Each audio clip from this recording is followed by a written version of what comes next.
Welcome to Section 420, Talkin Yankees, the podcast. Well, we have a little special episode for you in this audio podcast version of Section 420, Talkin Yankees. And I've done this in the past with some former Yankee players such as Dale Swaim, Luis Polonia. So I figured, this player's always been bouncing my head a little bit from back in the day, and that's Rubén Sierra. I remember him when the Yankees first traded from him in 95.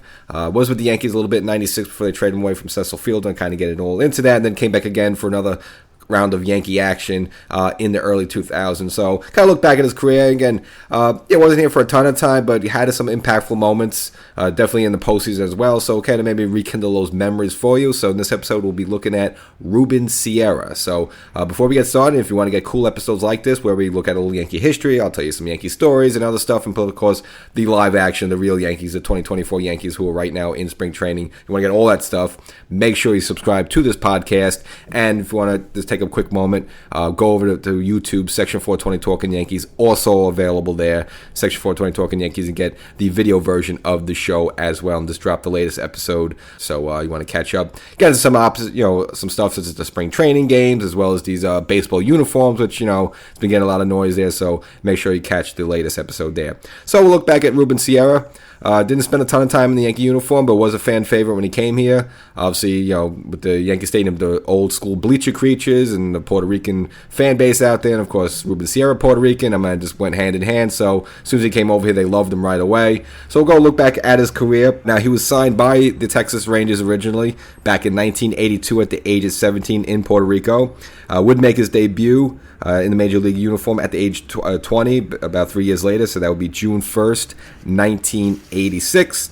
But he wouldn't come to the Yankees until 1995. Now, how that happened there is he had a very good season for himself in 94, but of course we all know that was the strike shortened season, so I guess he became an appeasing player. And then, of course, when the strike was over, the Yankees had Danny Tartabull, and I've heard all kind of weird stories that he just had a little bit falling out. There was some problems with him in the front office there, so they were looking to move him.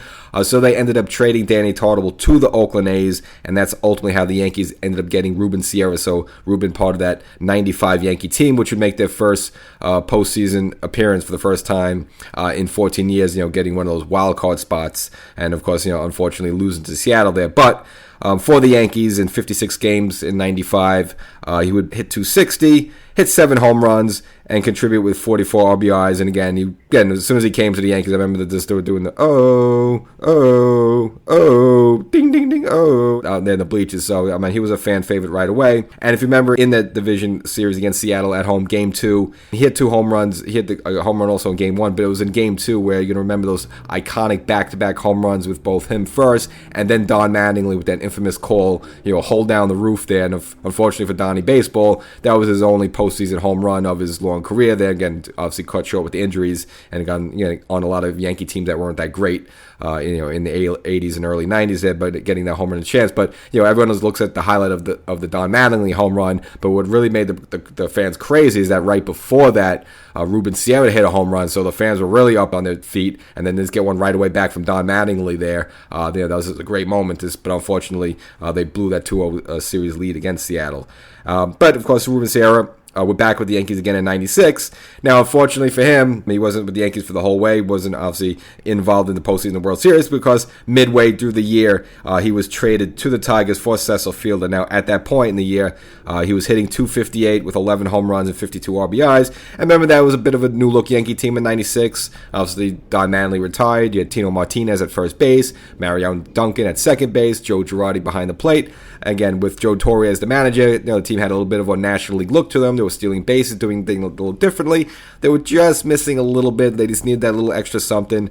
And, not that Rubén Sierra was terrible, but, bringing a talent like Cecil Fielder was one of the more, obviously he's never going to have a high batting average, but he could just launch the ball like 450 feet. You have to make that deal. So to get talent, you have to give talent. So unfortunately, they traded him to Detroit to bring in Cecil Fielder in the middle of the year. And Cecil Fielder, really with him and kind of Strawberry as well, were really those final pieces that the Yankees really need to make that big push through the postseason and ultimately get to the World Series there. Now, for the rest of the year for the Yankees, Fielder came in for them. He already was at 26 home runs. He would go to hit 13 more home runs in the pinstripes. And as for Rubén Sierra, it seems like, he really didn't like the trade. Just if you just look at his performance afterwards in Detroit, the 46 games he played for Detroit in 96, just with one home run the rest of the way, 22 RBIs and hitting a measly 222 there. So it seems like, really took the wind out of his sails, and I don't blame him. Just going from a Yankee team there that's, had with some postseason aspirations and get traded to a Detroit team that's going nowhere there. So I feel bad for him. But if you want to look back at that, it was the right move to make at the time, and to bring in the Cecil Fielder. And it's just the way that Tino Martinez, did not have a good 96 postseason, kind of just really disappeared entirely. It was really Cecil Fielder was very instrumental against the Baltimore series. I remember hitting a big home run off against Mike Mussina, where Mike Mussina, for the only time I've seen him ever show any emotion, basically went into the dugout and just destroyed a chair there in the dugout down in the hallway there. They caught it on camera there. So big shot down. Of course, Cecil Fielder very instrumental in the World Series against Atlanta. I remember when Joe Torre, after the first two games, the Yankee offense was flat, basically benched O'Neill and Tino. O'Neill was more because he was dealing with a bad calf injury, so that give O'Neill a little break. But Tino was not hitting at all in the postseason, so he made the move to switch to Strawberry and Fielder, and the team won the next 3 games in Atlanta, and of course took Game 4 at home in '96 there. And again, Cecil Fielder was a large part of that whole mix there. The Yankees coming back in that World Series. So much as you didn't like to see Sierra go, the Cecil Fielder move was all right. Now, unfortunately for Cecil Fielder, I don't know what happened to him. His baseball skills just fell off there, and by '97 he wasn't the same player anymore, and basically the Yankees gave up on him. But that would not be the end of the story of Rubén Sierra, who bounced around a little bit after that. Now, he would rejoin Texas and kind of revitalized his career in 2001, became the comeback player of the year and had an impressive year there with a .291 batting average, 23 home runs, and 67 RBIs. But his Yankee days would not be numbered yet. A couple of years later, eventually, would be traded to the Yankees, would return back in 2003, rejoin the Yankees in a trade from the Texas Rangers, and in 63 games would hit .273 with 6 home runs. And this is when the Yankees were almost looking for some pinch hit power, and he kind of obviously transitioned at this point from being mainly a DH to a bench player for the Yankees, a pinch hitter, maybe spot start once in a while there. So no longer really a starter there, but was a pinch hit extraordinaire, and Joe Torre used him in that role, and actually he flourished quite well. Again with the Yankees again in 2004, obviously getting more playing time now. You remember the 2004 Yankees, obviously they already had Giambi, they brought in some big bats such as Alex Rodriguez and Gary Sheffield, and you figure, well, is Rubén Sierra going to get any playing time? Well, I think to his benefit, Giambi, who would normally be the first baseman and maybe occasional DH, had that weird, first they said it was a stomach bug early in the year, and obviously he was out for most of the year, and then they found out it was a tumor, mainly possibly caused by the PED use. So in a way, from him losing all that playing time, it actually benefited someone like Rubén Sierra, who probably got a lot of bats because of that. And he had himself a pretty good season there for the Yankees. Didn't hit not a great batting average at .244, but 17 home runs and 65 RBIs. Again, that Yankee offense in 2004, even without Giambi there most of the way, was a monster. They hit like a total of 240 home runs, and Rubén Sierra got 17 of those. Just imagine if he had a full, healthy Giambi as well. Probably talking about a different story, and they probably win the 2004 World Series, but, I'll get off that one. Nevertheless, and of course, getting to that 2004 postseason run, probably other than the back-to-back home runs with Don Mattingly, but probably overall Rubén Sierra's biggest home run, though, was in Game 4 in the divisional series against Minnesota. Now, the Yankees were already up 2-1 in the series, so even if they lost this game and brought it to a Game 5, it wouldn't have been the end of the world, but you don't want to be in a Game 5 do-or-die situation. So for the Yankees to beat Minnesota and close it out in 4 games, that's what you want. But the Yankees were in trouble in this one. They were actually losing 5-2 in this game. Rubén Sierra comes up, 2 men on, facing Juan Racon, and hits a big clutch, probably one of the biggest clutch postseason home runs that really most people don't even remember, but a clutch 3-run home run to tie the game at 5-5, and the Yankees would eventually go on to take the lead in this game and take Game 4 and close out the series, and get big, huge home run from Rubén Sierra there. So that was probably his marquee moment as a New York Yankee. Again, unfortunately, wasn't there for the 96 season, at least the postseason, but that was just good enough. But unfortunately, of course, we all know what happened against Boston with the Yankees there. Went up 3-0 and then lost the next 4, and it was actually, ironically, Rubén Sierra who made the final out of that championship series against Boston. Of course, Game 7, them celebrating on the home turf at Yankee Stadium there. Now, he was with the Yankees in 2005, but it was an injury-plagued season for him. Only ended up playing 61 games, hit a measly .229, had 4 home runs and 29 RBIs, and they just eventually released him just with the injuries and obviously the poor play. And so he was done with his tenure at the Yankee, but not officially done with his baseball career. Next year, 2006, signed a minor league deal with the Minnesota Twins. But at age 40 on July 10th, again, just from poor play and again, injuries and not performing well, ended up just getting cut by the organization on July 10th. Now, in 2006, he did have an opportunity one more time to make the postseason. That would be with the New York Mets. Again, that was the Mets team with El Duque and Pedro Martinez, and they made the National League Championship. Of course, remember that Game 7 against the Cardinals there, the heartbreaking for Met fans. Rubén Sierra possibly had an opportunity to join that team, but he declined an invite. Basically, what happened at the same time, his mother was sick in Puerto Rico, so he just wanted to go care for her. So he opted not to join the Mets in 2006 there and be part of that possibly postseason run if he was able to make the team.